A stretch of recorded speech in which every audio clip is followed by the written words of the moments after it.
They told me I was causing drama over a single Slack message during my lunch break. One little eye roll emoji. They said I wasn't a culture fit and checked a box for internal misconduct. They didn't realize that checkbox just froze $72 million in funding and triggered a 3-state labor probe. My name is Emery Ramirez. For 8 years, I have been the State Labor Compliance Specialist at Northline Meridian, or rather, I was for 8 years. I lived inside a box of beige drywall in the building's core, a windowless room where the only natural light came from the glow-in-the-dark stars I'd stuck on my monitor bezel as a joke 2 Christmases ago. The fluorescent lights above my desk had a constant, high-pitched buzz, a sound so persistent I only noticed it when I left for the day. On my file cabinet sat 2 cacti, gifts from a long-gone intern.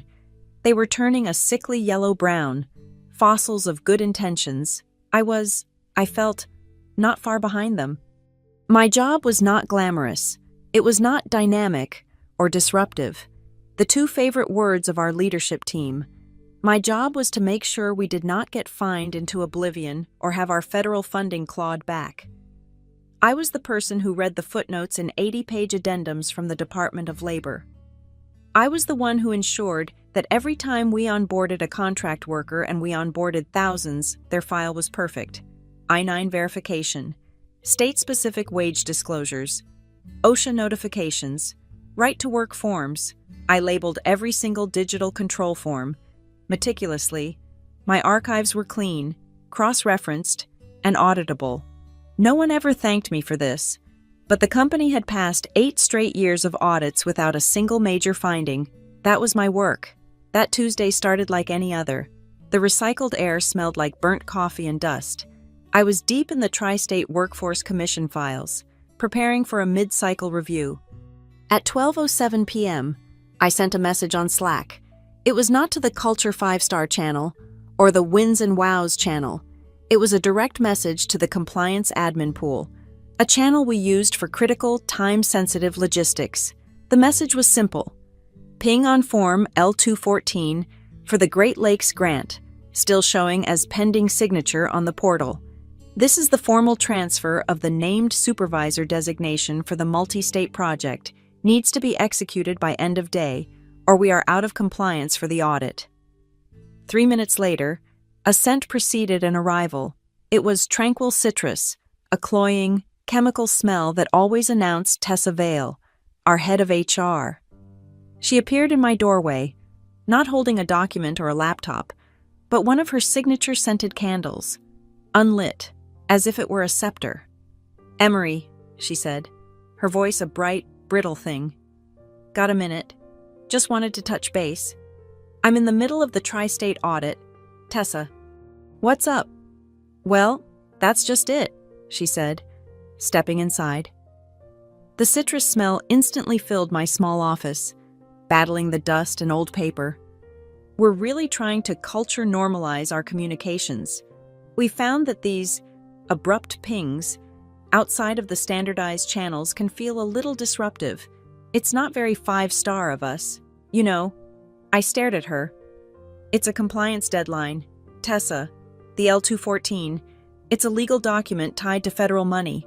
I know, she soothed, placing the candle on the edge of my desk, next to my dying cacti. "It's just that the tone matters. And speaking of tone, something else came to our attention." She pulled out her phone and angled the screen toward me. It was a screenshot from an all-hands meeting 3 weeks ago, a mandatory Culture Wins presentation.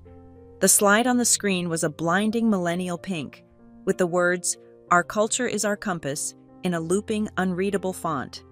Underneath it, in the Slack channel feed running alongside the presentation, was my name. Next to it, a single emoji. I remembered it. It was after our COO, Graham Marlowe, announced that our 5-star culture meant we would be sunsetting the work-from-home hybrid policy in favor of dynamic in-person synergy. I thought I had just posted it for myself. A silent, digital sigh. Apparently not. "This," Tessa said, tapping the emoji with a perfectly manicured nail, "is what we mean by disrupting team morale. It's causing drama. Emery, It makes the team feel like you're not a culture carrier. It's hostile. I felt a cold, smooth stone drop into my stomach. It's an eye roll emoji. Tessa, I was frustrated. It was a poorly timed announcement. It's a public signal that you're not on board, she countered, her smile never wavering. And that's just not who we are at Northline Meridian. Look, I'm going to need you to come by my office at, say, 12:30. We'll have a formal behavioral culture chat. Just a quick reset. She stood up, leaving the candle. Oh, she added, turning back at the door. One more thing. Before you come over, can you please close out all your open tickets for the day? Just wrap up whatever you're working on. We want you to start this reset with a clean slate. Fresh perspective. The stone in my stomach turned to ice. Close them, Tessa. I can't. The Tri-State Workforce Commission review is active. I'm logged into their portal right now. If I close the ticket, I'm logging out of an active audit session. Just for the afternoon, she said brightly. It'll be fine. The culture chat is the priority. See you at 12:30. She was gone. The smell of tranquil citrus remained. I sat there for a full 30 seconds. The fluorescent light buzzed. Close the tickets. The order was so bizarre, so flagrantly wrong, that it snapped me out of my shock. This wasn't about an emoji. This wasn't about culture. This was something else. I did not close my tickets. Instead, my fingers flew. I looked at the clock. 12:15 p.m. I had 15 minutes. I went to the admin portal. My credentials, the named supervisor credentials, gave me access to everything. I opened the file access logs. I ran a query for all contract worker files associated with the 3 major grant regions, Mid-Atlantic, Great Lakes, and Piedmont. I exported the full access logs for the last 90 days. I downloaded the CSV files. I watched the progress bar. 1%, 10%. My heart was hammering, but my hands were steady. I saved them to my personal, encrypted drive, a drive I'd maintained for just this sort of occasion. I was a compliance specialist. After all, I believed in documentation. At 12:28, I logged out of my workstation. I stood up, grabbing my keys and my wallet. I left the stupid candle on my desk. The walk to the HR suite was cold. The air conditioning is always set to freezing on the executive floor. Tessa's door was slightly open. She beckoned me in. Emery, grab a seat. I sat. The room was the opposite of mine. It had a floor-to-ceiling window overlooking the city, plush white chairs, and a small, bubbling water feature on a shelf. The air smelled overwhelmingly of citrus. Tessa did not sit. She leaned against her desk, her arms crossed, her bright smile finally gone. Emery, this is never easy, she began. We've had our chat, and frankly, the emoji was just the tip of the iceberg. It's clear you're not happy here, and your behavior is creating significant cultural drama. It's affecting the team. She picked up a single sheet of paper from her desk and slid it over to me. As a result, she said, we are placing you on temporary suspension, effective immediately, pending a full review of your cultural misconduct. I looked down at the paper. It was a standard disciplinary form, my name, my employee ID, and at the bottom, a section for the reason, a series of checkboxes. Insubordination, policy violation, poor performance, and one, checked with a neat firm X in blue ink. Internal misconduct, creating workplace disruption. I'll need you to hand over your access badge and your laptop, she said, gesturing to a plain cardboard file box on the floor by her desk. We'll pack up the personal items from your desk and have them sent to you. That's when I saw it, the box. It was a standard issue banker's box, and on the side, a fresh white shipping label, printed from the office label maker. It said, in crisp, black, sans serif font, Emery Ramirez. My blood went absolutely arctic. They had printed the label before our meeting. They had printed it before I even got to her office. They had probably printed it this morning, long before I sent the 12:07 p.m. ping about the L214. The emoji wasn't the reason. The ping wasn't the trigger. They were just the excuses. This was a setup. They wanted me gone, and they were waiting for any pretext, and they had just handed me the weapon. I looked up from the paper. I did not raise my voice. I did not cry. I did not argue or plead or point out my 8 years of perfect audits. I folded the paper neatly and put it in my purse. "I understand," I said, my voice as calm and flat as the buzzing light in my office. "I have one request." Tessa looked surprised, likely bracing for a fight. "What is it?" "I'd like a digital copy of this," I said, tapping my purse. "For my records. Can you please email me the PDF of this exact form, with the internal misconduct reason clearly marked?" A flicker of something annoyance confusion crossed her face, but it was replaced just as quickly by a smug, efficient smile. This was the easy part for her, the checkbox, the digital execution. "Of course," she said. "For your records." She turned to her monitor, clicked her mouse a few times. Click, click, save as PDF, click, a new email, to Emery, Ramirez. Subject disciplinary action notice, attach, click, send. "It's sent," she said, turning back to me, all efficiency. "Now, your badge." I slid it off my belt clip and placed it on her desk. I stood up. I didn't look at the box with my name on it. I just walked to the door. "You'll be hearing from us about the next steps, Emery." "I'm sure I will," I said. I walked out of the HR suite, past the bubbling water feature, and through the freezing cold executive wing. I didn't go back to my desk. I didn't need to. I had the downloaded logs on my drive, and in my inbox, I had the official, time-stamped PDF. The PDF that confirmed I, the named supervisor for 3 federal grants, had been removed for internal misconduct. The door to the elevator dinged open. As I stepped inside, the smell of tranquil citrus finally faded, replaced by the smell of nothing at all. I did not go home, not right away. I went to a small, quiet coffee shop 3 blocks from my apartment, a place with strong black coffee and reliable Wi-Fi, where no one knew my name. I sat in a booth in the back, plugged in my personal laptop, and tethered it to my phone. For a few minutes, I just watched the PDF from Tessa sit in my inbox. Internal misconduct, creating workplace disruption. The timestamp on the email was 12:34 p.m. I took a sip of the bitter coffee.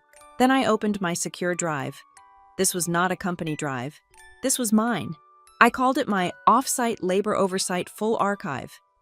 For 8 years, every time a new grant was signed, every time a new federal addendum was issued, every time a state-level clarification came down, I saved a copy. Not just the final document, but the drafts, the metadata, the email chains discussing the interpretations. I was a compliance specialist. I archived. I didn't need to search. I knew the file name by heart. I navigated straight to the Tri-State Workforce Commission folder. Subfolder Grant Operations. Subfolder Governance.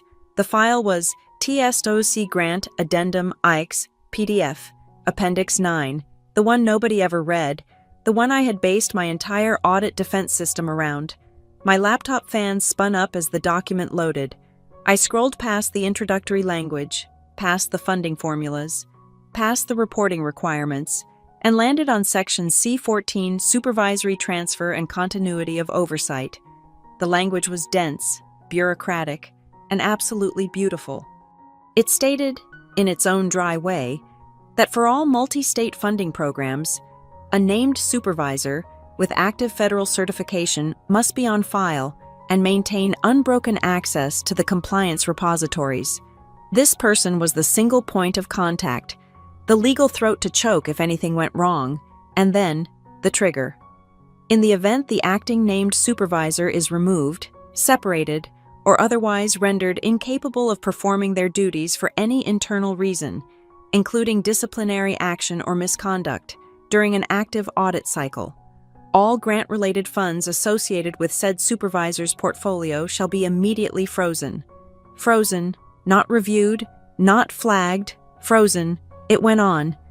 The freeze would remain in effect until a valid, certified successor was named, and a formal transfer of oversight using Form L-214 was executed, countersigned, and accepted by all participating regional boards.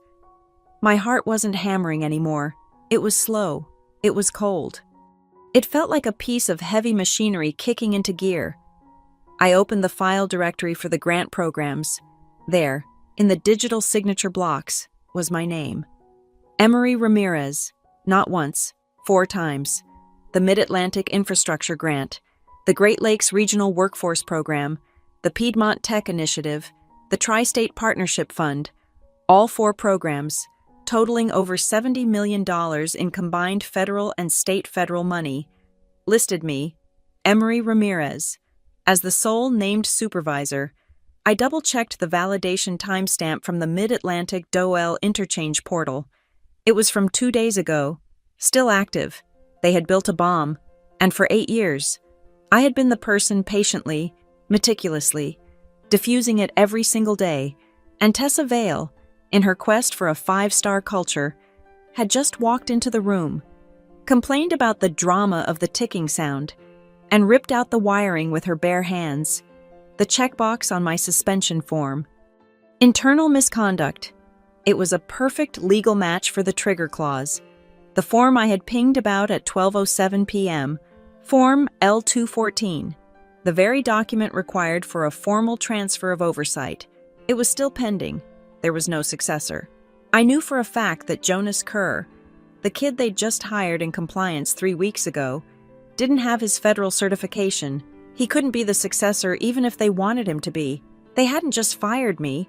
They had decapitated their own compliance structure during a live audit.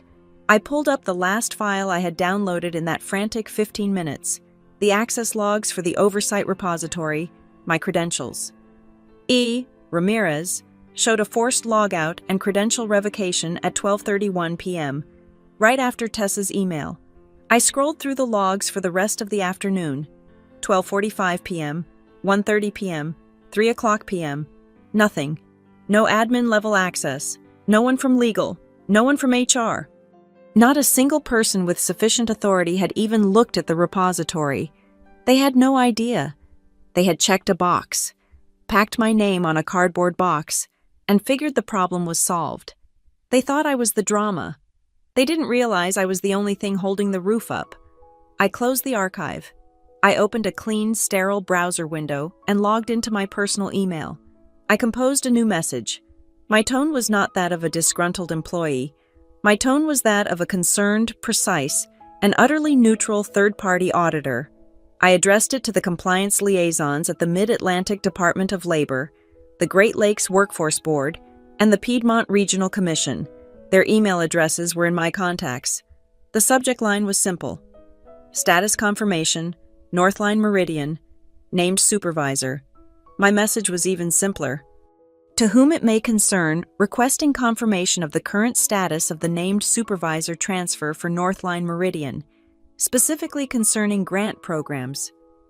I listed the 4 alphanumeric IDs. The portal appears to show a continuity gap. Please advise. I hit send at 4:02 p.m. The reply from the automated Mid-Atlantic portal was almost instantaneous. It was a system-generated alert, forwarded by the human liaison. Alert. Named Supervisor Ramirez, E, for Northline Meridian Entity ID 774B, was logged as removed. Internal status change at 12/31/14. Access to Tri-State Interchange Portal has been revoked. Warning, no valid successor transfer form L-214 is on file. This constitutes a critical continuity breach. Action, all associated grant funds are hereby placed on administrative hold pending review. The liaison from the Great Lakes Board replied 6 minutes later. His was shorter. Ms. Ramirez, we see the same. No transfer was filed. The named individual, yourself, has been removed from the active roster. We are not in receipt of a transfer form. What is going on? Tessa, in her brutal efficiency, had already updated the master portals. She had to revoke my access. In checking the box for misconduct, she hadn't just been firing me, she had been filing a formal report with the federal government. She had in her own hand, certified the reason for my removal. I hit reply to all, to the liaisons from all 3 regional agencies. My fingers were steady on the keys. The coffee was cold, but I didn't notice. I typed one sentence. Per Appendix 9, Section C14 of the TSWC Operating Agreement, this action constitutes a critical transfer violation. I am formally requesting the initiation of a full compliance review. I clicked send. The sound of the mouse click was barely audible in the coffee shop, lost under the hiss of the espresso machine and a quiet jazz song on the radio. But to me, it sounded like a breaker box throwing a master switch. It sounded like a steel door locking shut. The clock was no longer ticking. It had just struck 0. I slept for 8 hours. I woke up at 6 a.m., as I always do, to the sound of my alarm. The sun was just a gray suggestion against the blinds of my small apartment. I made coffee. I showered. I got dressed in clean sweats and a t-shirt. I did not check my phone. I did not open my laptop. I sat by my window, drank my coffee, and watched the city wake up. I felt a stillness I had not felt in years. The quiet before the first wave hits the shore. At 7:40 a.m., I sat down at my desk and opened my laptop. I did not have access to Northline's internal systems, of course, but I still had access to the public-facing portals of the state commissions, and I had my off-site labor oversight archive. I had everything I needed. At exactly 7:41 a.m., my personal email pinged. It was an automated notification from the Tri-State portal, a log entry. Verification request received, entity 774B, then another, and another, and another, 5 verification requests, stacked one after another, all hitting the portal at the same instant. Someone at Northline had arrived, seen the first alert, and was now hammering the system, trying to understand what was happening. I could picture it perfectly, the big, wall-mounted dashboard in the operations center, the one that was always, obnoxiously, green. I imagined the status for the Tri-State funding stream flickering from green to amber as the first inquiry hit. A few managers would stop, coffee mugs halfway to their mouths. Then, as the system processed the full administrative hold, as it registered the revocation of the named supervisor and the lack of a successor, that light would flip to a solid, screaming red. The real panic would be starting right about now. I knew who would be at the center of it. Jonas Kerr, the new guy, hired 3 weeks ago, fresh-faced and eager, with a certificate in HR management from an online program but no federal credentials.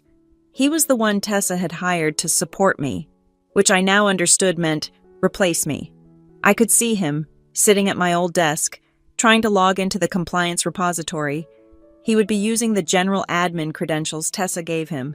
He would type his password, hit enter, and be met with a flat, hard wall. Access denied. He would try again. Access denied. Then he would call it. Hey, I can't get into the Tri-State repository. It's an emergency. The IT tech, following protocol, would check the user permissions. Yeah, your account doesn't have federal certification clearance. Only the named supervisor can access that. Right, Jonas would say, his voice getting tight. Emery Ramirez is gone. Make me the named supervisor. I can't just make you one, the IT tech would say. It requires a federal ID number and an executed L214. At this point, Tessa Vale would storm over, smelling of citrus and panic. Just give him temporary access, override it. This is an HR matter. And the IT tech, bless their rule-following heart, would type the command, the system, the beautiful, logical, inflexible system I had helped design, would reject it instantly. A new message would pop up on the text screen. Command prohibited, action violates Federal Grant Addendum 9. Valid transfer form L214 not detected. Tessa's world. A world built on culture resets and dynamic synergy and firing people with neatly printed labels, was about to collide with a world of unbreakable rules. My phone buzzed on the desk. A text message from a number I didn't recognize. It was a screenshot. The image was slightly blurry, taken by a shaking hand. of a computer monitor displaying a private Slack channel. The channel name was Leadership Council. The message, from COO Graham Marlowe, was stark. The entire Tri-State Fund is frozen. Red, 7:41 a.m. Why? What happened? A reply, from Tessa Vale.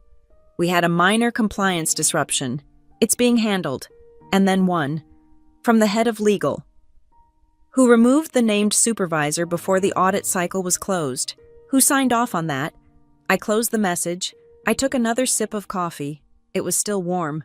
My hand was not shaking. I opened the file folders I had downloaded yesterday. I began to methodically rename them. Access Style Logs Q3. Grant Conditions Piedmont.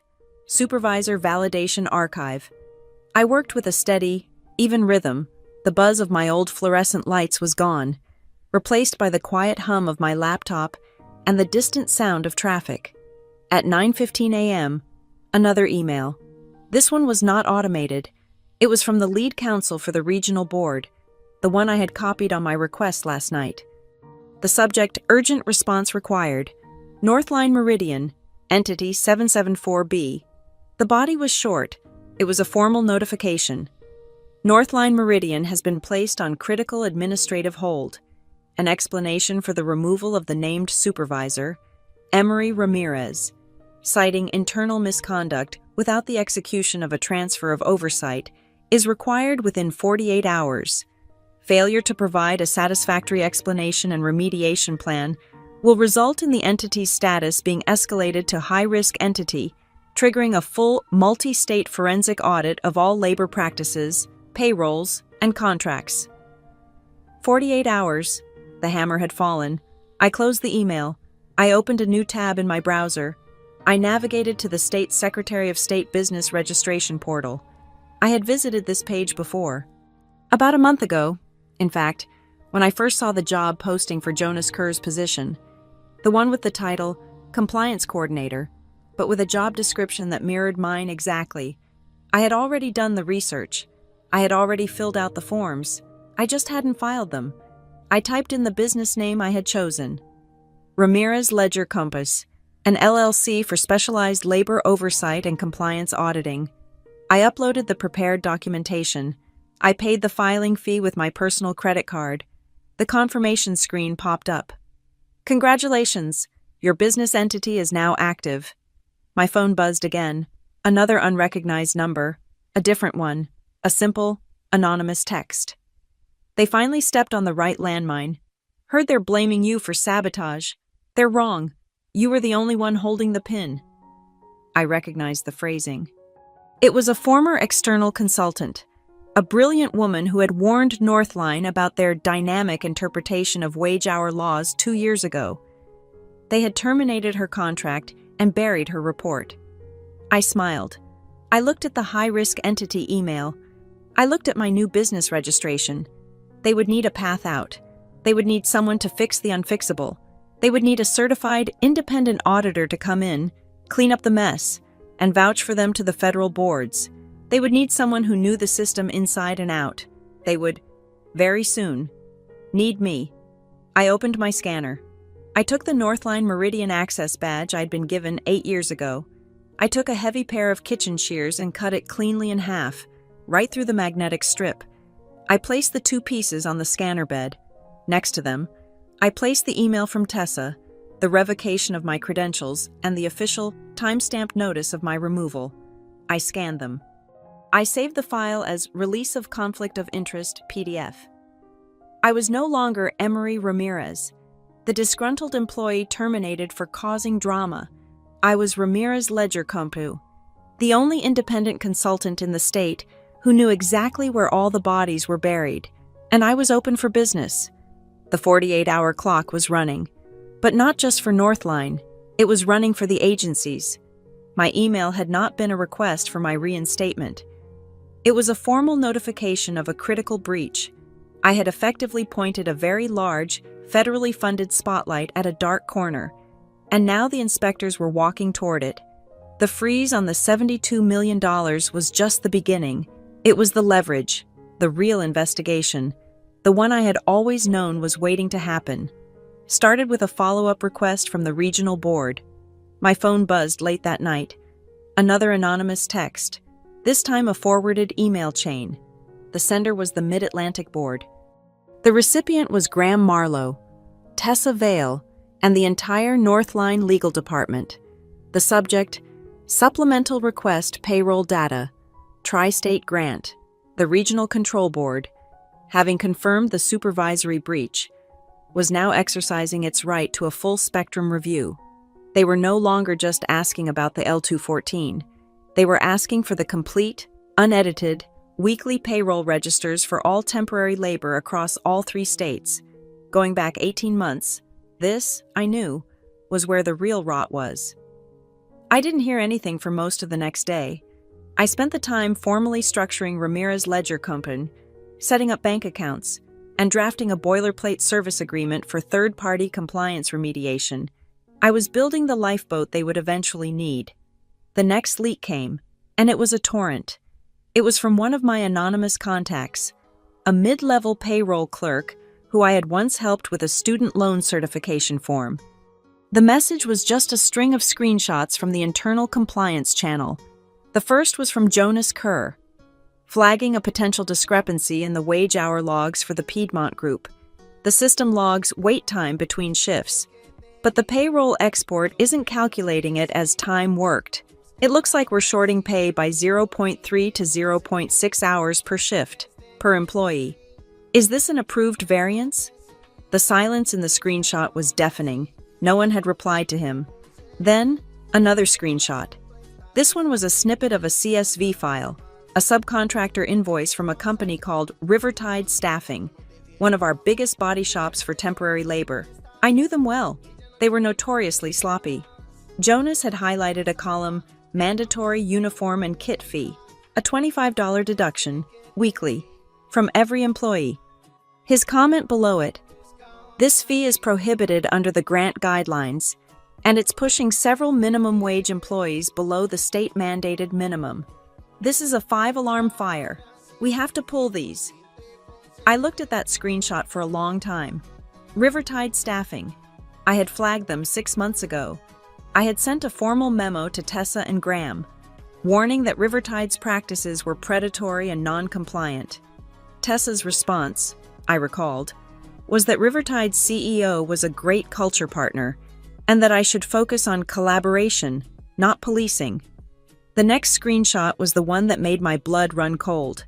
Not with anger, but with a sharp, clear sense of finality. It was another part of the CSV file, a different column. This one labeled, OT hours adjusted. Jonas had found a hidden comment in one of the cells. The text in the comment box read, fix numbers before upload to regional portal. Keep total hours under threshold. A.M. A few messages down in the Slack channel. Jonas asked, who is A.M.? This timestamp is from last quarter's submission. The reply came from a terrified-looking HR admin. That's Avery Marlowe. He's a project intern. Avery Marlowe. Of course, Graham Marlowe's nephew. The 22-year-old project intern who was paid $80,000 a year to analyze synergies and who everyone knew was untouchable. And he was the one digitally signing off on doctoring payroll data before it went to the federal government. This wasn't just a compliance breach anymore. This was wire fraud. The next leak was an all-company email from Tessa Vale. Sent just before 5 p.m., it was a masterpiece of corporate deflection. Team, it began. You may be hearing some rumors about our federal programs. Please rest assured, Northline Meridian is fully compliant. We recently identified a minor internal behavioral issue, which was completely unrelated to performance, and it has been handled according to our 5-star cultural guidelines. We are collaborating fully with our partners. Synergy and integrity remain our compass. I laughed out loud in my quiet apartment. A minor internal behavioral issue. That was me. That was the drama I had caused. But the best part was the forwarded message beneath her email, a reply, clearly sent by accident to the entire distribution list by a frantic lawyer in the legal department, and then immediately recalled. But not before my contact had screenshotted it. The lawyer's message was just one line, in all caps. Tessa, for the love of God, stop writing misconduct in any document. Stop it now. It was too late. The horse was not just out of the barn, it had crossed the state line. That first official suspension PDF, the one she had so helpfully emailed me, was already in the hands of the regional board. It had been consumed by their system. My contact confirmed it an hour later. Tessa, in a full-blown panic, had tried to go into the HR portal and amend my termination record. She tried to change the reason from internal misconduct to something vague, like corporate restructuring, but the portal was locked because it was tied to the federal grant system, and that system was now under an administrative hold. The file had been flagged as evidence in an active review. The system returned an error message to her, which my contact gleefully pasted into a text. Error document has been consumed by regional authority. Record is sealed. Cannot overwrite. She couldn't take the bullet back. She couldn't uncheck the box. The final insult arrived the next morning. It was a picture, sent to me by my consultant friend. This just went up on the internal bulletin board, and now it's all over a few private LinkedIn groups, she wrote. It was my old employee headshot, the one where I was trying to smile under the buzzing fluorescent lights. Someone had pasted it onto a red background. Above it, in thick black letters, "Do not rehire." Below it, "Reason does not align with company culture." They were trying to blackball me. They were trying to paint me as the problem, the toxic employee, the drama queen. I looked at the picture. They were so small. They were swatting at a fly while their house was being ripped apart by a hurricane they had summoned. They thought this picture was a weapon. They had no idea that their own doctored spreadsheets, their own internal emails, their own HR portal logs were the real weapons, and all of those weapons were now aimed directly at them. I saw a flurry of activity in the public record. Mid-level managers I knew, the ones who had enthusiastically championed the 5-star culture on LinkedIn, were suddenly scrubbing their profiles. Old posts praising Tessa's vision were quietly deleted. Comments about Northline's dynamic workplace vanished. But the internet, like the federal audit trail, never truly forgets. I saved the "do not rehire" image. I saved the CSV screenshots. I saved the email from the lawyer.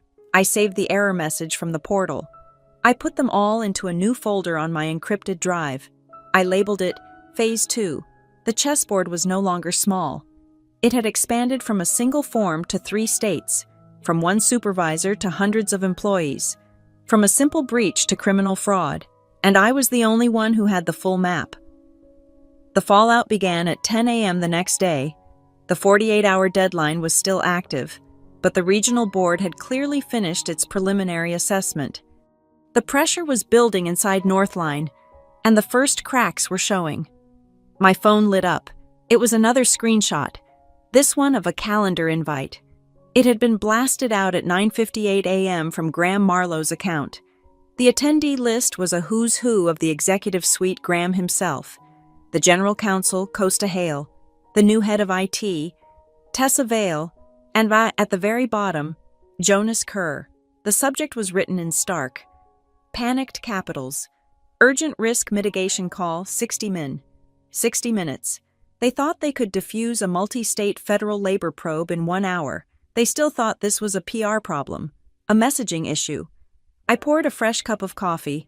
My anonymous contacts were already inside the virtual meeting room. My phone became a ticker tape of their mounting terror. The first text came from my contact in payroll. Jonas Kerr is sharing his screen. He looks green. Graham is telling him to just present the facts, son. The next message was a blurry photograph of the main presentation screen. Jonas, to his credit, was not using a millennial pink culture template. His slide was black text on a white background. It was an executioner's list. No Form L-214 filed for named supervisor transfer. No certified successor is currently on staff.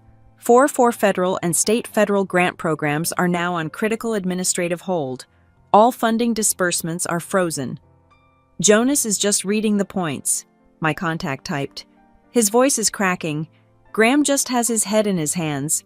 Costa Hale looks like he's chewing on a wasp. Then, The inevitable. Tessa just unmuted. The next text read, "She's smiling. I don't know how she's smiling." I waited. The next message was a direct quote from Tessa Vale. "I think we are all overreacting. This is a simple administrative issue. It's a filing error, exacerbated by the cultural drama from a single disgruntled employee. This is an HR matter, not a federal one." I almost choked on my coffee. Cultural drama. She was still clinging to it. Then, a new voice, Costa Hale, the general counsel. His response was pasted verbatim. "Tessa, this is not drama. This is a legal declaration. The reason you filed is the entire problem. The specific phrase, internal misconduct, was consumed by the federal portal. It is now a permanent record. We cannot retract it. We cannot amend it. You didn't just fire her. You filed a legal notice with the government that you fired her for cause. You certified the breach yourself." A new text. Dead silence. Tessa's smile is gone. Graham is just staring at her. And then, the twist that not even I saw coming. My phone buzzed. But it was a call, not a text. It was my consultant friend, the one whose contract Northline had terminated 2 years ago. She was whispering, her voice crackling with manic energy. "Emery, are you watching this circus?" "I'm getting the highlights," I said, putting her on speaker. "What's happening?" "I'm on the call," she whispered. "Someone, I think it was Jonas, accidentally added the entire external compliance distribution list from the old days. I've just been listening, but that's not it. Someone else just joined the call, a Mr. Henderson. No video, just a name. He said he was from internal IT and needed to passively monitor for connection stability." I frowned. "We don't have an internal IT auditor named Henderson. That's not a role." "I know," she hissed. "He's been silent for 10 minutes. He just unmuted. Oh, wow." "What?" I demanded. "He's talking. He's not IT, Emery. He's from the Piedmont Labor Bureau. He just introduced himself." My own sources in the chat were exploding. Who is David Henderson? Did he say Piedmont? He's a regulator. He's on this call. My consultant friend was giving me the play-by-play. Henderson's voice is calm. It's terrifying. He's reading a statement. A new text message came through. A quote from this new, spectral Mr. Henderson. "This is David Henderson, Oversight Counsel for the Piedmont Labor Bureau. It appears I was added to this call by your legal department in error. However, as this meeting directly concerns a critical breach of the Tri-State Agreement, an agreement my office co-administers, I am now remaining on this call in an official capacity," my friend whispered. You could hear a pin drop. "Emery, Graham looks like he's going to be sick. Costa Hale is just opening and closing his mouth." "He's talking again," she said. "He's reading Appendix 9 back to them. He's reading your clause." Another text message from the payroll clerk, quoting Henderson. "To be perfectly clear, gentlemen, and Ms. Vale, the grant terms are non-negotiable. I will quote Section C14, so there is no confusion. Regardless of internal reason, including but not limited to disciplinary action or misconduct, the removal of the named supervisor during an active audit cycle without a valid L214 transfer will trigger an immediate and mandatory fund freeze and will automatically initiate an independent review." He just paused. "Emery," he said, "consider this your formal notification that the independent review has now been initiated." My blood sang. It was a cold, clean, quiet song. "He's not done," my friend whispered. "He just issued a new order, right here on the call." The payroll clerk's text confirmed it. Henderson is demanding payroll logs, all of them, 18 months, all 3 states, all contractors. He wants the raw data. I looked at the screenshot of the chat. I looked at the blurry photo of Graham Marlowe, who was now visibly sweating, his hand fumbling with the knot of his tie, and then Tessa Vale. One last time, my friend gasped. She unmuted. I cannot believe she unmuted. Tessa's voice, as quoted in the chat log, was hard, brittle, and shaking with indignation. We are adhering to our culture. Our 5-star culture is our primary guideline for all personnel actions. It was a pathetic, desperate plea, a magic spell that had lost its power. The reply from David Henderson was immediate. My friend read it to me as the payroll clerk typed it. Ms. Vale, we are adhering to the law. That is our only guideline. Click. He's gone, my friend whispered. He just hung up. He didn't say goodbye. He just left the call. The meeting, scheduled for 60 minutes, ended in 58. The official auto-generated meeting ended notification was the last thing in the chat log, but it was not the last message. 1 minute later, a new email hit the inbox of every single person who had been on that call, including the external list my friend was on. It was from David Henderson. Subject: formal request and deadline. Case file TSLP 9044. This email confirms the verbal order issued during our call at 10:31 a.m. You are hereby ordered to provide complete, unreconciled timekeeping and payroll logs for the previous 18 months for all entities and subcontractors related to the tri-state grants. Furthermore, a preliminary explanation for the supervisory breach and the internal misconduct filing is due to my office in 24 hours.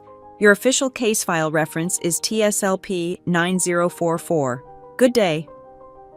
The leadership channel, I was told, went completely, utterly silent, but my own phone, my personal phone, began to ping, and ping, and ping again.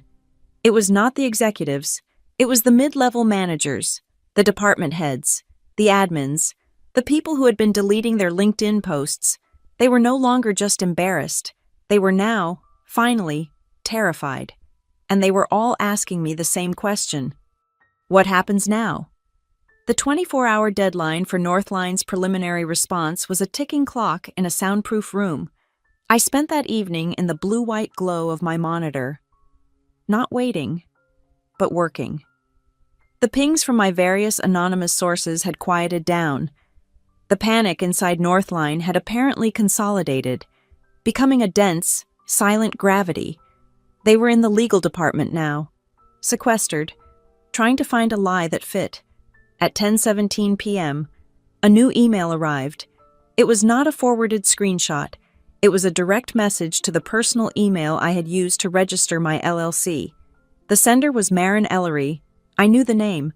She was one of the sharpest independent labor lawyers in the state, a specialist who firms like Northline hired when they wanted to fire someone difficult, and who employees hired when they wanted to fight back. Her email was brief.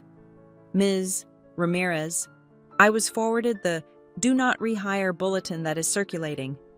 I am also aware of the tri-state hold. Your former employer has made several critical errors.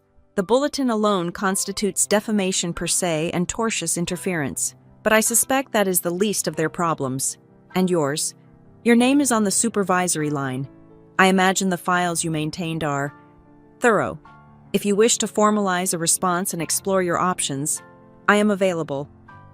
I looked at her message for a long time. This was the moment the game changed. I was no longer an anonymous source. I was a client. I replied, Ms. Ellery, I appreciate you reaching out. You are correct. My files are thorough. I am attaching a few items you might find illustrative. I created a new, encrypted folder. I put the files inside. The payroll logs Jonas had flagged, showing the 0.3 to 0.6 hour cuts in wait time, the Rivertide staffing invoices, with the illegal $25 uniform fee highlighted, the raw CSV file of the payroll submission from the previous quarter, complete with the metadata comment, fix numbers before upload to regional portal, AM. I added one more file, a PDF compilation of my own internal memos, sent over the last 18 months, my unanswered warning about Rivertide, my memo flagging the lack of mandatory, paid rest breaks for shifts exceeding 6 hours, and clear OSHA violation, and the email chain from 6 months ago, where I explicitly warned Graham and Tessa that our supervisory structure for the tri-state grant was critically non-compliant and vulnerable to a single-point failure. Tessa's final reply was attached. Emery, please focus on the solutions, not the problems. We are a 5-star team. I hit send.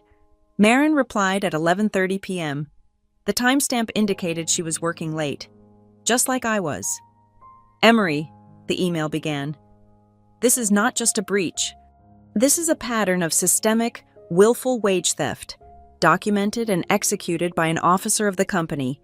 I am in the metadata of the AM spreadsheet. This is astounding. She had found what I had found. The edit was not a single, sloppy fix. It was a mass adjustment macro, run on a specific date. I knew the date. It was the Tuesday after the 5-star culture all-hands meeting, the one where Graham had promised record profits and a new synergy. The macro had recategorized 2.1% of all contract labor hours across 3 states from time worked to voluntary training unpaid. It was theft, disguised as professional development, and the metadata was a digital fingerprint. The macro was created and executed by one user, A. Marlowe intern. Avery Marlowe, the COO's nephew, had in 14 minutes clawed back hundreds of thousands of dollars from the company's lowest paid workers. It was fast, it was efficient, and it was a federal crime.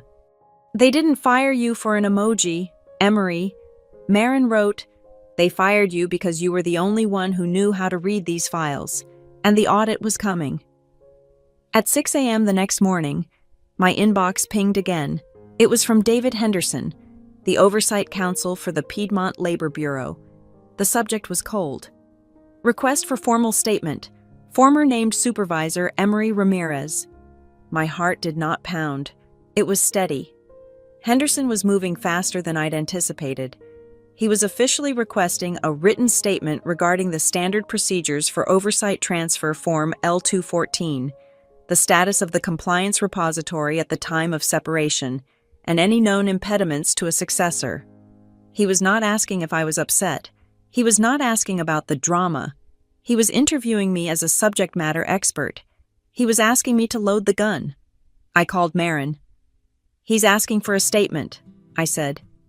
This is it, she replied, her voice crisp. This is your leverage. You will not write as a victim. You will not use a single emotional word. You are a neutral expert. Answering a direct query from a regulatory body, you will state the facts. You will describe the L214 process. You will state that no successor was certified, and then you will attach your previous memos as evidence that you repeatedly warned them. You will be professional. You will be precise, and you will be devastating. I spent an hour drafting the reply. It was the finest piece of writing I've ever produced. It was dry, factual, and backed by timestamps. I described the protocol. I noted that all warnings were logged in the compliance archive. I attached the PDF of my memos to Graham and Tessa, under the file name Prior Notices Submitted to Northline Executive Team. I signed it with my name and my now revoked federal certification ID, a final formal stamp of my former authority. I sent it to Marin for review. She replied in 2 minutes. Perfect. Send it. I sent it to David Henderson. Now what? I asked Marin on the phone. Now, she said. We pivot. They are trapped. They have a multi-million-dollar fund frozen.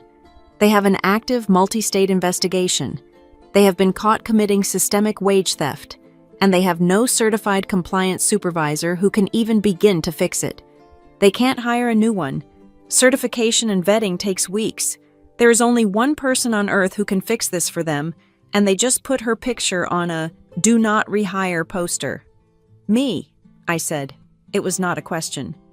You, she confirmed, but not as an employee, as a consultant. As Ramirez Ledger and Company, they need a remediation plan, and you are going to sell it to them. Draft the proposal. A 3-part plan. 1. Facilitate a valid legal transfer of oversight, which will include your firm training and certifying Jonas Kerr. 2. Conduct a full independent audit and manage the back pay disbursements to all affected employees. 3. Implement a new, non-negotiable compliance training protocol for all HR and executive staff. I was already typing. I worked through the morning. The blue light of my monitor felt cool, professional. I built the proposal, slide by slide. I outlined the scope, the deliverables, the firewalls that would give my LLC non-revocable access to their systems until the remediation was complete. Then I got to the price. I did not set an hourly rate. I set a single, flat project fee, contingent on the agencies lifting the administrative hold. It was a price based on the 72-hour deadline they were under. It was the price of an ambulance. As I worked, the last, pathetic death rattles of Northline's old way of thinking hit my inbox. One was a forwarded email.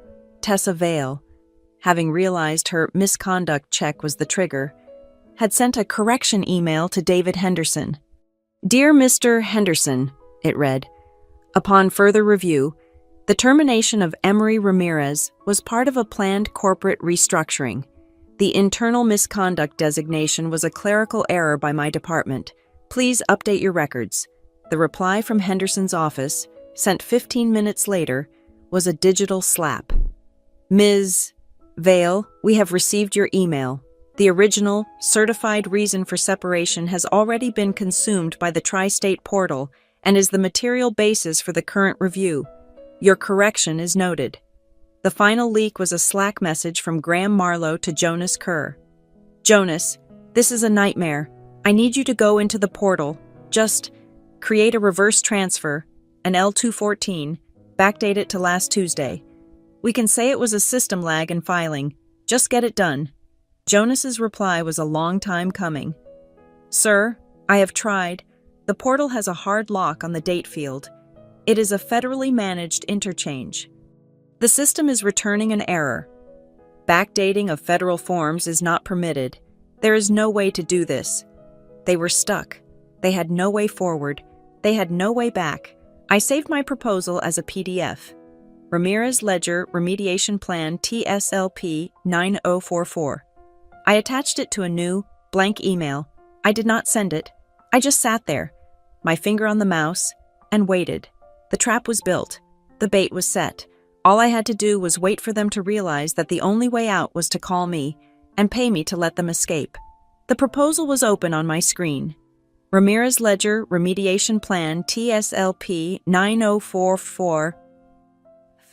It was a clean, cold, beautiful document. I had spent the morning refining the language, making the deliverables ironclad and the firewalls impenetrable. I did not send it. I sat, my hands resting on the keyboard, and waited. The 72-hour clock that Henderson had given Northline was not for them to find a solution. It was for them to find me. My phone was on the desk, face up, on silent. At 2 p.m., it lit up. It was Marin. She wasn't on the joint hearing call that was for agency personnel and the accused, but she was tapped into the back channels, getting a live feed from both my consultant friend and a panicked paralegal from Costa Hale's own office.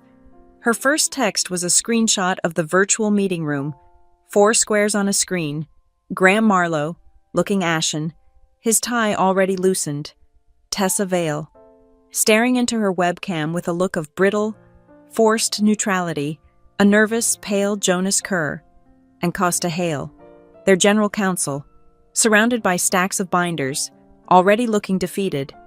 Facing them, in the main window, were the seals of the 3 state labor boards and the disembodied name of David Henderson. Marin's text. "They're on. Henderson is chairing. He didn't even waste time with pleasantries. He just went straight in." I watched my phone as the play-by-play came through, a series of short, sharp messages. "Henderson. Let the record show all parties are present. We will begin with the matter of the supervisory transfer. I will ask this once. Who at Northline Meridian authorized and approved a Form L214 transfer of oversight for the named supervisor? Emery Ramirez. Prior to her separation, I waited. The 3 dots of Marin's typing icon appeared and disappeared. Marin. Nothing. Just dead air. Costa is shuffling papers he doesn't need to look at. Graham is staring at Tessa. She's actually smiling. A tight, awful little smile. No one is answering. Marin Henderson. Very well. The silence is noted. We will move to the reason for separation. The internal misconduct filing. Mr. Hale, your office filed a correction notice yesterday, claiming this was a simple clerical error and should have been restructuring. Is that your official position? Marin Costa just unmuted. He's trying to sound reasonable. Yes, Mr. Henderson. It was a deeply regrettable clerical error. A simple misclick by an overburdened HR admin during a system update. The employee was part of a planned reduction in force. The misconduct filing was, in a word, a mistake. I smiled. A mistake. The 3 dots flashed again. Marin? Oh, this is good. Henderson just shared his screen. It's the portal upload log. Emery, your log. From the day you were fired. I could see the screenshot in my mind.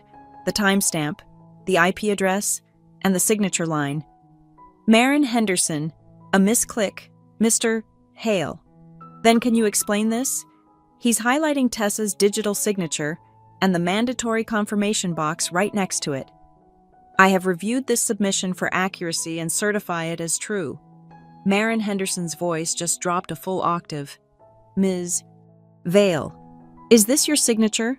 Did you, or did you not, review this clerical error for accuracy before you certified it as true to the federal government? Marin. She's mute. Her smile is gone. She's just blinking. Costa is trying to talk about multi-step verification protocols, and Henderson just cut him off. Marin Henderson. I am not interested in your protocols. Mr. Hale. I am interested in this certified document. We will move on to the payroll data, the irregularities we found. This was the part I was waiting for. The L214 was the key. The payroll data was the bomb. Marin, he's laying out the wage theft.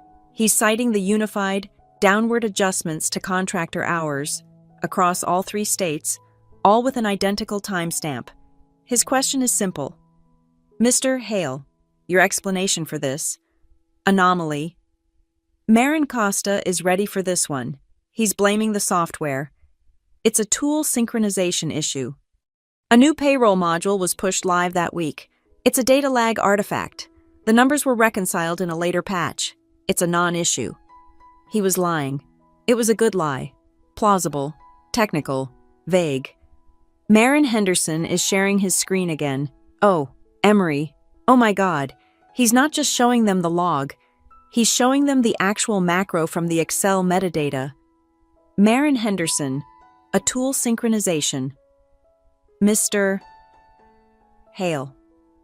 Our forensics team found this. A macro titled OT Adjust Q3. It was not a patch. It was a manual script, and it was created and executed by a user named A. Marlowe Intern. The dots disappeared. Marin was probably just watching, rapt. Marin Henderson, Mr. Marlowe, is A. Marlowe Intern, an employee of Northline. And can you explain why an intern is running manual payroll adjustments on federally funded projects? Marin Jonas just put his head in his hands. He's not even trying to hide it. Graham's right hand is on the table, clenched into a fist. He looks like he wants to break his monitor. And Tessa is just looking down at her lap. She has not looked up. It's over. The next text came a minute later. Marin Henderson is reading the preliminary conclusion. It's a rout. He just confirmed the funding for all 4 programs is frozen indefinitely. He is officially launching a full-scale, multi-state investigation into all timekeeping and wage deduction practices. He used the words forensic and willful and potential criminal referral. I let out a breath I did not realize I was holding. Marin, now he's giving them the out. It's not an out. It's the other side of the trap. Marin Henderson, you will receive a formal letter of investigation within 24 hours. This board is also inviting. Northline Meridian to propose a qualified, independent, external monitor to oversee a full remediation. You have 72 hours to submit that proposal. If you fail to do so, or if your proposal is found wanting, we will appoint one for you. This call is terminated. I stared at the last message. 72 hours. The call ended. I pictured the four of them, left alone in their virtual meeting room, the seals of the state boards gone, leaving only the echo of their own failure. I sat. I let the silence in my apartment stretch out. 1 minute, 5 minutes. The proposal PDF was still open on my screen. I did not move. I did not have to. At 2:58 p.m., my phone lit up again. It was a new email. Forwarded from Marin. Her note was at the top. Emery, this was sent to my private email 2 minutes ago. He didn't even wait for the dial tone to fade. The clock is ticking. Your number is your number. Let me know how you want to proceed. I scrolled down. Below her signature was the forwarded message. It was from Graham Marlowe, his name, stark and desperate, in my inbox. Subject introduction request. Urgent confidential. Ms. Ellery, I am aware you are acting as counsel for Emery Ramirez. I just got off a call with the Tri-State Board.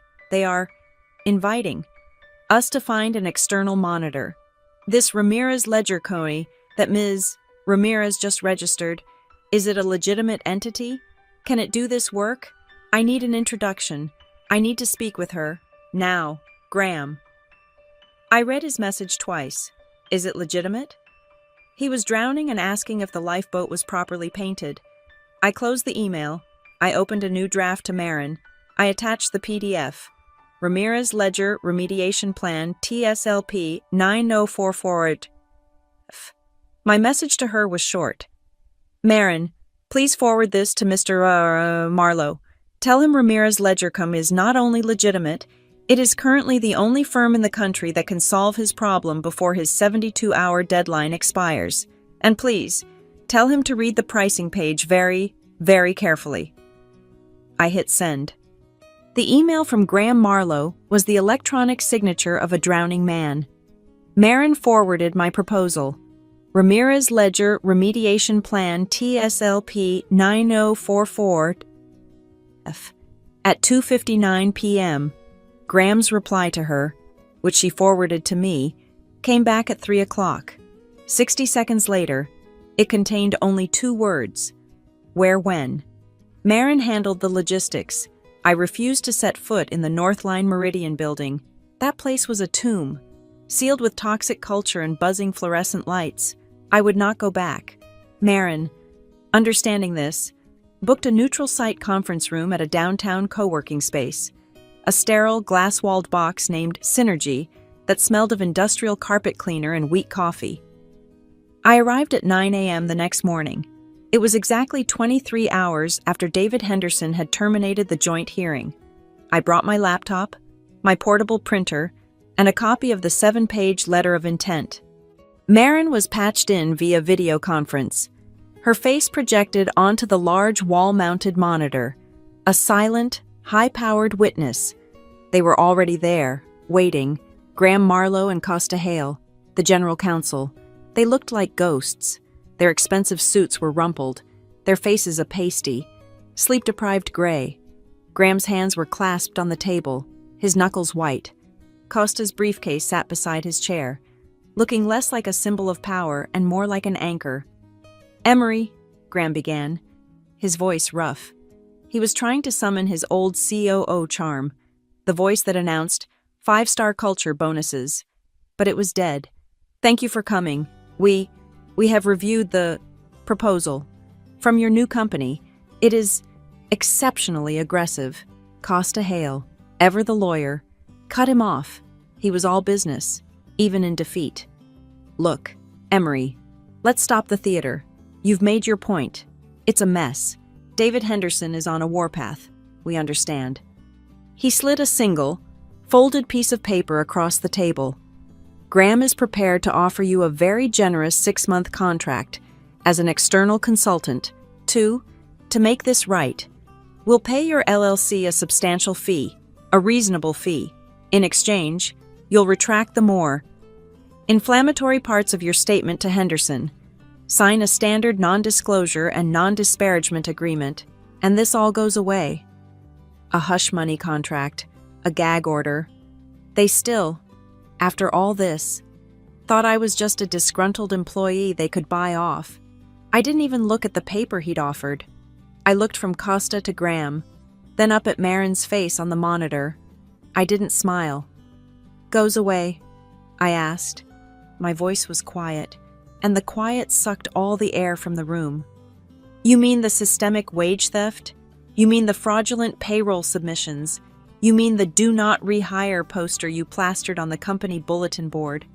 Graham flinched, a sharp, visible recoil. He hadn't known I'd seen it. "I am not here to negotiate a contract, Mr. Hale," I said.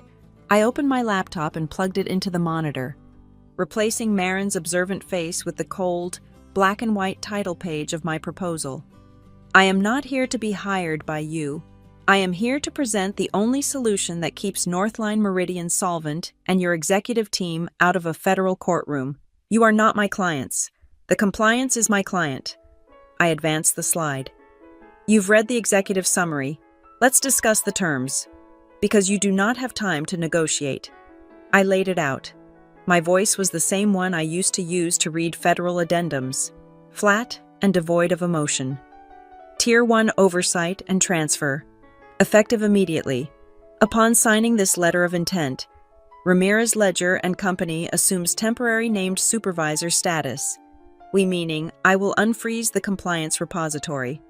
Simultaneously, my firm will begin an intensive, mandatory training and certification program for Jonas Kerr, when and only when I personally sign off on his fitness and he passes the federal exam.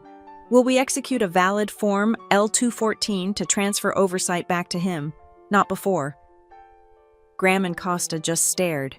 They knew Jonas was their only option. Tier 2 restitution, I continued, clicking the slide. My firm will conduct a full forensic audit of all payrolls for the previous 24 months, not just the 18 Henderson requested. We will identify every single employee impacted by the A. Marlowe macro, the illegal wait time cuts, and the prohibited fees from Rivertide staffing. Northline will deposit the full sum of those back wages, plus 8% compound interest, into an escrow account managed by Ramirez Ledger. We will handle all disbursements, all W-2 corrections, and all communication with the employees. This is non-negotiable. You stole from them. You will pay them back, with interest. Costa started to speak. 8% is... Tier 3, I said, talking right over him as I clicked to the next slide. It was an organizational chart. It showed Ramirez Ledger at the top, with a direct, independent reporting line to David Henderson at the Piedmont Labor Bureau. Below me, Jonas Kerr, and off to the side, walled off by a thick, crimson-red line, was the entire Northline HR department. The firewall, I said. For the duration of this remediation, which I estimate at 90 days, your Human Resources Department, specifically Tessa Vale, is barred from all access to the compliance repositories. They will have no input on payroll certification. They will not communicate with any contract employee regarding this matter. They will not interface with the federal boards. They will do nothing. My firm will handle all HR-related compliance functions. I clicked to the final slide. It was just a few lines of text. And this, I said, is the Thunderbolt Clause. It is the most important part of this agreement. If any member of your HR or executive team, including Ms. Vale, attempts to interfere, obstruct, culture normalize, or otherwise circumvent this process, if they contact an employee about their back pay, if they attempt to access the repository, if they so much as ask Jonas about the audit, this letter of intent is rendered null and void.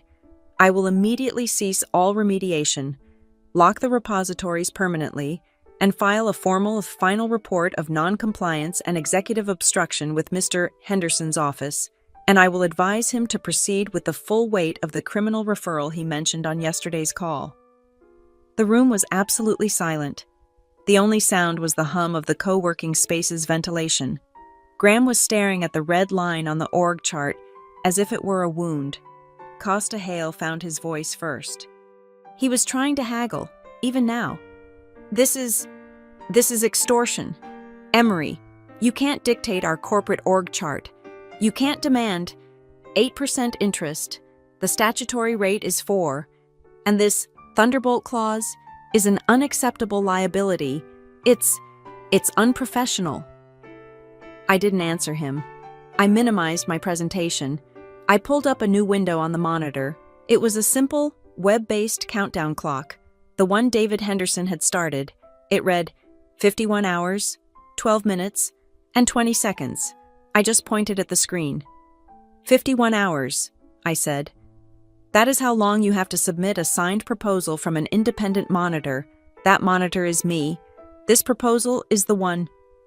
I pulled up a second window. Next to the clock, it was a live feed of Northline Meridian's stock ticker. It was down another 12% since the market opened.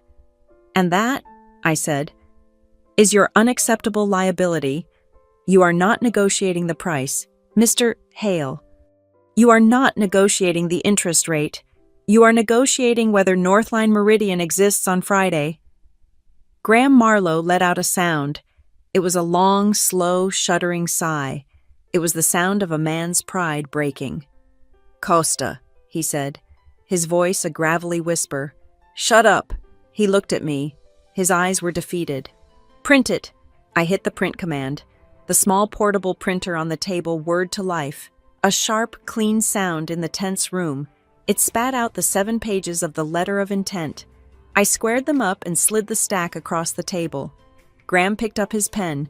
He signed every page where it was marked. His signature was a sharp, angry scrawl. Costa Hale sighed, then countersigned. His own signature a perfect, resigned script. We need Tessa Vale's signature on this, Costa said, tapping the third signature line on page 2. She's the head of HR. She has to sign off on the firewall clause. Then call her, I said. Graham pulled out his phone. He put it on speaker. It rang once. Tessa, he said. No preamble. I'm in the meeting with Ramirez. I've signed the LOI. Costa and I need you to come down to the WeWork on 5th and Main to execute it. Now. Tessa's voice, tinny and sharp, came through the speaker. Graham, I will not. I have read the proposal she sent. It's a violation of our entire corporate structure. It's not culturally aligned. I will not sign a document that gives a disgruntled employee, a temp, control of my department. A temp. She called me a temp. Costa Hale closed his eyes. Graham didn't even argue. He just said, very well, and hung up on her. He dialed a new number. Sarah, this is Graham Marlowe. I am in the Synergy conference room at the downtown WeWork. I need you here in 10 minutes. Yes, it's about the tri-state matter. Thank you. He hung up. He looked at Costa. Sarah will sign. Costa looked confused. Sarah? I knew who Sarah was. Sarah Jenkins, the head of internal control. The one person I had copied on my original memo about Rivertide staffing 6 months ago. The memo Tessa and Graham had ignored. Sarah, I knew, had her own archive. Sarah arrived in 7 minutes. She was sharp, dressed in a practical navy suit. Her face unreadable. She walked in and took in the entire scene in one glance, me, my laptop, the printed LOI on the table, the defeated looks on her 2 male bosses. She didn't say a word. Graham just pointed to the LOI. Tessa refuses to sign. The board has authorized you to sign in her stead, executing the firewall on behalf of the company. Sarah looked at me. I gave her a single, slow nod. She picked up the pen, drew a single, neat line through Tessa Vale, head of HR, wrote in Sarah Jenkins, head of internal control, and signed her name with a firm, steady hand. It's done, I said. I took the packet. I countersigned the final page. Emery Ramirez, CEO, Ramirez Ledger Co. I fed 1 full copy back into my printer to scan for my records. I handed the original set to Sarah, not to Graham. Send this to David Henderson. Now, Sarah just nodded. She pulled out her phone, scanned the document with a legal app, and attached it to an email. "It's on its way to the board," she said. 5 minutes later, my own email pinged. It was an automated notification from the Tri-State portal. My credentials were no longer revoked. My status was now External Monitor. Ramirez Ledger Co. was officially on the case. As I was packing my laptop and printer back into my bag, my personal phone buzzed in my pocket.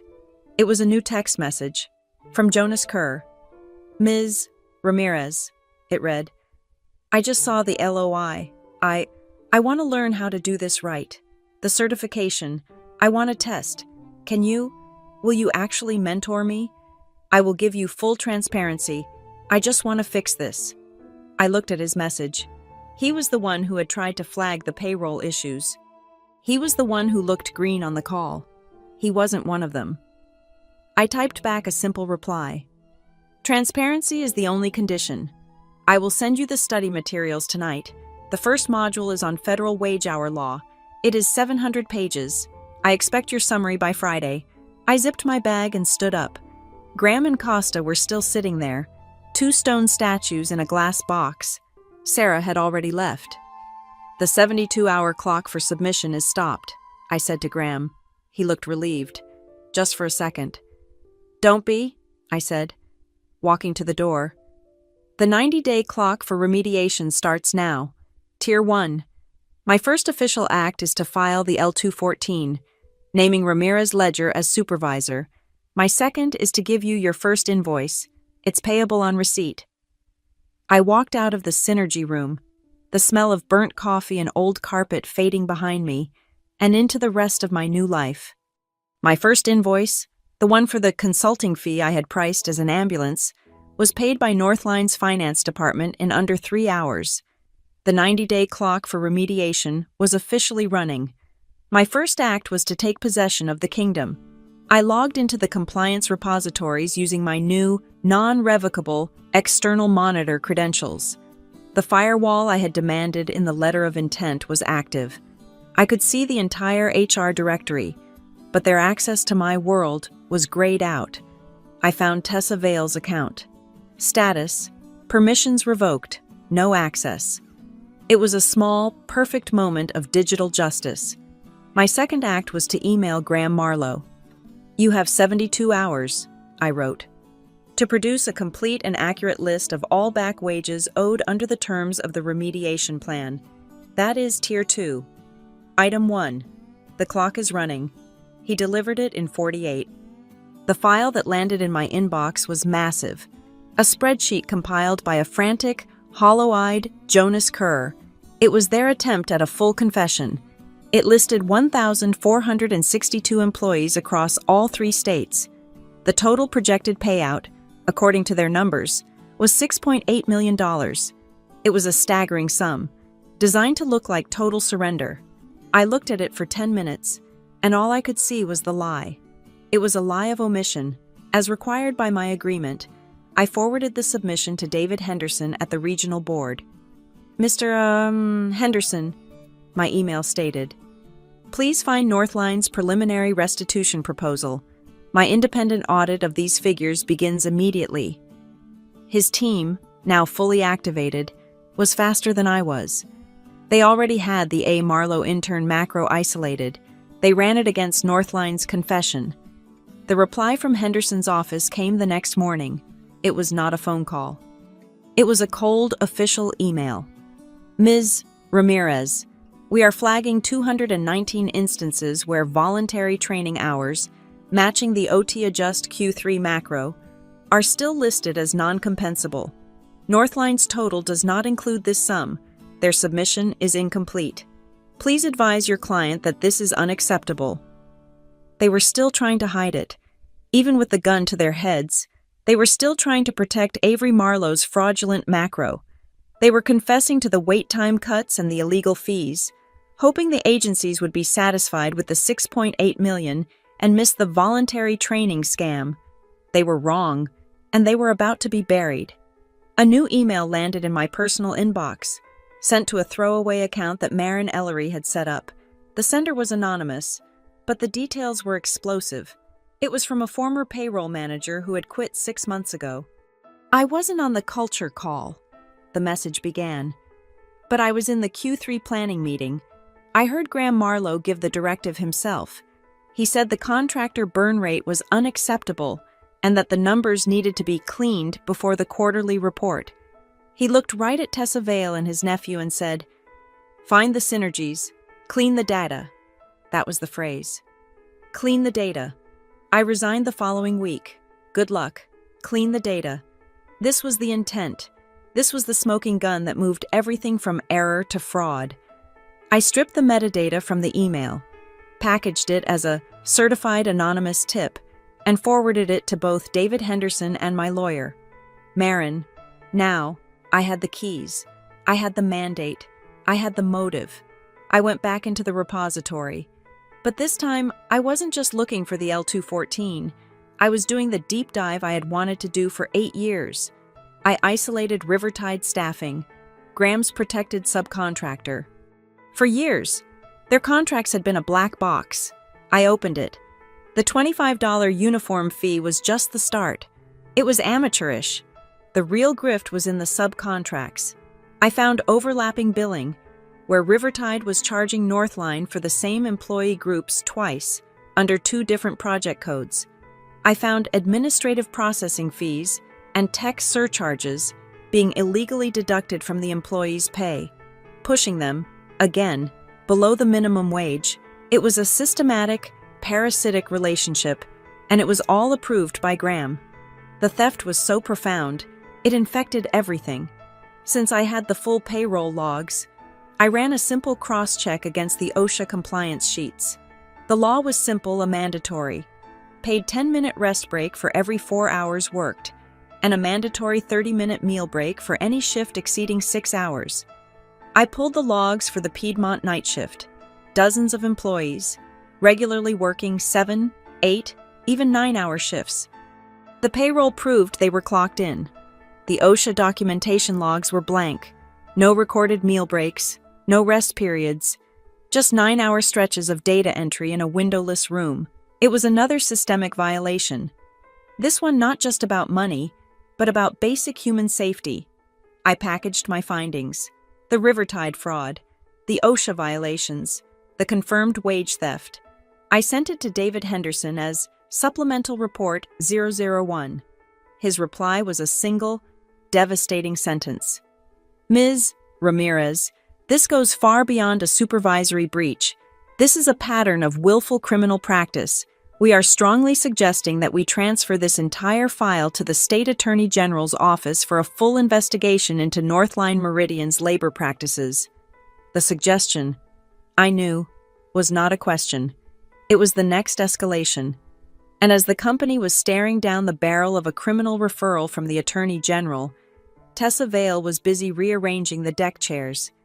A new post appeared on the Northline intranet, visible to all employees. It was a stock photo of a sunrise over a mountain. The title, "Culture is the glue that holds us together." In the post, Tessa wrote, with no sense of irony, about resilience and synergy and facing challenges as a 5-star family. The post was so spectacularly, monumentally tone-deaf that the comments section instantly detonated. Employees, no longer afraid, posted their fear and anger. What about our back pay? What about the frozen funds? Are we all getting fired? Then, someone replied to Tessa's post by attaching the "Do Not Rehire" picture of me, the one with my face on the red background. The caption under it read, "Is this the glue you are talking about? Tessa." The screenshot of that thread went viral throughout the company in minutes. The IT department, acting on a frantic call from Tessa, locked the entire thread. But it was too late. Everyone had seen it. The board of directors, who had signed my 7-page letter of intent, saw it. They saw their head of HR, the one who had just been firewalled for misconduct, preaching about culture while a "Do Not Rehire" poster circulated, proving the exact toxicity that had started the investigation. The memo from the board was released by 5 p.m., To ensure full focus on our compliance remediation, it read, Tessa Vale will be temporarily stepping away from all duties related to grant-funded projects to focus on other internal cultural initiatives. She wasn't fired. Not yet. They were too afraid of a wrongful termination suit, but she was gone, sidelined, defanged, rendered, in a single email, completely and totally irrelevant. With Tessa and her cultural barrier finally removed, the actual mechanical work of compliance could begin. I had sent Jonas Kerr the 700-page federal study module. He had sent me his summary in 36 hours, not 72. It was flawless. I sent him the next module. He sat for the basic federal certification exam 5 days later. He passed. I printed a fresh copy of Form L-214, the original SIN. I walked it down to Graham Marlowe's office. I did not knock. I walked in and placed it on his desk. He looked up, his face a ruin. "Sign it," I said. He signed it, his hand shaking. I took the pen from him. I countersigned it. Emery Ramirez, external monitor. I walked it to Jonas Kerr's desk, my old desk, under the buzzing fluorescent lights. "You're not ready for the final certification," I said. "But you're ready for this. You'll act as the internal liaison under my supervision. Don't disappoint me." "I won't," he said, his voice quiet. I filed the form with the Tri-State Board. The original breach, the one that cost $72 million, was, on paper, finally closed. But the investigation was just beginning. Henderson's office, now armed with my supplemental report on Rivertide and the OSHA violations, was done with spreadsheets. They were done with remote audits. A new email landed in my inbox. It was from Henderson. It was addressed to me and copied to Graham Marlowe, Sarah Jenkins, and Costa Hale. "Ms. Ramirez, please be advised, the Tri-State Joint Board will be conducting simultaneous on-site inspections at the Piedmont, Great Lakes, and Mid-Atlantic processing centers to verify payroll data and conduct employee interviews. The visits will commence in 48 hours. As the external monitor, your presence is required. A full access badge will be waiting for you at security." I read the email twice. 48 hours. I was going back, not as an employee to be humiliated, but as the regulator. I would be walking through those doors, and this time, they would be the ones who were afraid. The air in the glass conference room was stale and silent. It was the same room where Graham Marlowe had, a year prior, announced our record profits and the 5-Star Culture Initiative.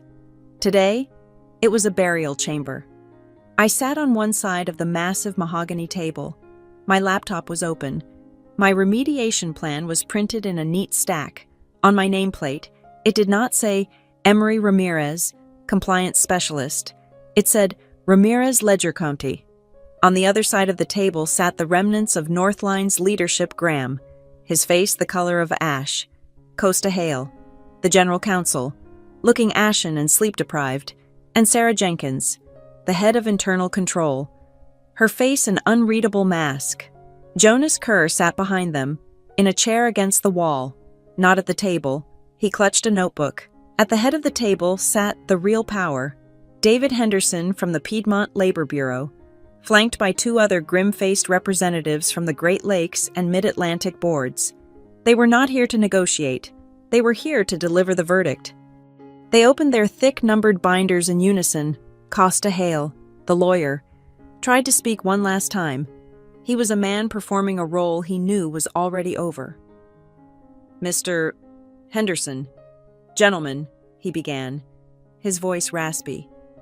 "Before we begin, I want to reiterate that Northline Meridian is committed to a full and transparent remediation. This entire situation, as unfortunate as it is, stemmed from a profound and regrettable cultural misunderstanding, an HR process that was misaligned with an employee's expectations. A cultural misunderstanding. They were still holding on to Tessa's phantom vocabulary. David Henderson did not look up. He flipped to a tab in his binder marked A4. "Mr. Hale," Henderson said, his voice cutting through the stale air. "We are not here to discuss your corporate culture. We are here to discuss the law. Let me read to you, for the final time, from the Tri-State Operating Agreement, Appendix 9, Section C14, the clause that your company reviewed, negotiated, and signed.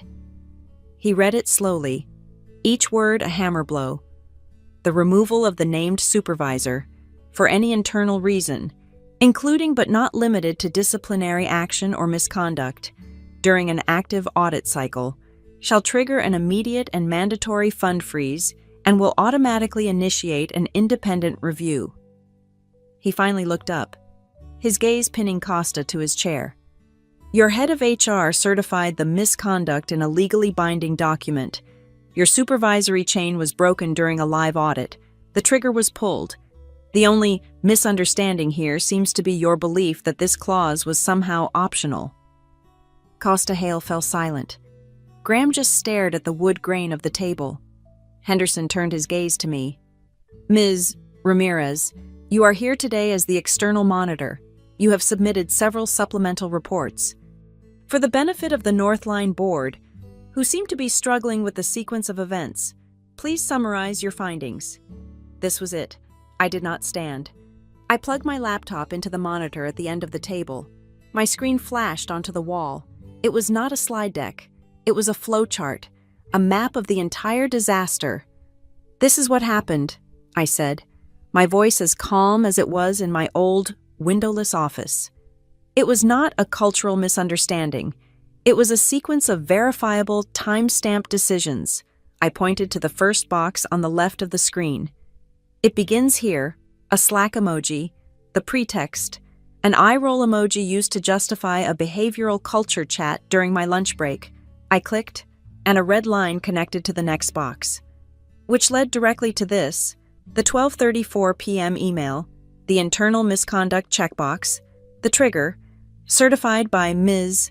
Vale, which she then helpfully emailed to me herself, creating a permanent record. I clicked again. Which was filed with your portals without this Form L214, the empty box, the broken link in the chain. The exact form I had warned was unsigned at 12:07 p.m., just before I was called to that meeting. I clicked one final time, to the largest box on the right. And this is why the chain was broken, because the audit was active. And this, I said, highlighting the file name, is the OT Adjust Q3 macro, created and executed by A. Marlowe intern, which systematically and fraudulently altered payroll data before it was submitted to your portals. They needed me out of the way. I was the only one who would have found this before the auditors did. This was not a cultural problem. Mr. Hale, this was the cover-up for a crime. Graham Marlowe jerked as if he had been struck. That is an outrageous allegation. You have no proof. You cannot prove I, or anyone, knew about that connection. Costa Hale jumped in, his voice rising. Mr. Henderson, this is speculation. Ms. Ramirez is drawing a conclusion. She is connecting two entirely unrelated events, a regrettable HR action and a separate payroll data artifact. Henderson looked at me. Ms. Ramirez, do you have anything to substantiate that allegation that Northline leadership was aware of this specific risk? I looked at Costa. No, Mr. Hale, I am not connecting two unrelated events. I am connecting three related events: the warning, the action, and the cover-up. I closed my flowchart. I opened my final file. Internal Memo Risk Assessment, June 04 PDF. This, I said, as the document filled the screen, is the final piece. This is the internal meeting record from 3 months ago. A risk assessment I specifically requested regarding the tri-state grants, a meeting Ms. Vale and Ms. Jenkins both attended. I highlighted the key paragraph on the screen. It was my own writing, from 3 months prior. Warning the current named supervisor structure E. Ramirez represents a critical single-point failure.